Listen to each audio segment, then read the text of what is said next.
যেন ভয়ে তরতর করে কাঁপে। পারা যাবে তো ইনশাআল্লাহ? সবাইকে তৌফিক দান করুন, সবাই বলি আমিন।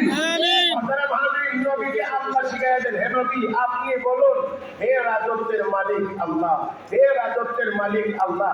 আল্লাহ এই কথাটা নবীকে কখন বলেছিলেন? খন্দকের যুদ্ধে সাহাবায়ে কেরাম মাটি কাটতেছিলেন, গ্রুপে গ্রুপে গ্রুপে গ্রুপে মাটি কাটতেছিলেন। আচ্ছা সালমান ফারসি রাদিয়াল্লাহু তাআলা যে গ্রুপে ছিলেন, এখানে মাটি কাটতে গিয়ে বিশাল বড় পাথরের সম্মুখীন হয়েছে। এই পাথর আর সরানো অপসারণ করা সম্ভব হচ্ছিল না, মাটি কাটাও আগাইতেছিল না। রাহমাতুল লিল আলামিনের কাছে এসে যখন বলা হলো যে আমরা আগাইতে পারছি না, পাথর কি করব, নবী তখন বলছিলেন আমি আসতেছি। আল্লাহর হাবিব গেলেন, গিয়ে হাতে কোদাল নিলেন, আল্লাহু আকবার বলে যখন আঘাত করলেন তখন পাথরটা ফেটে গেছে।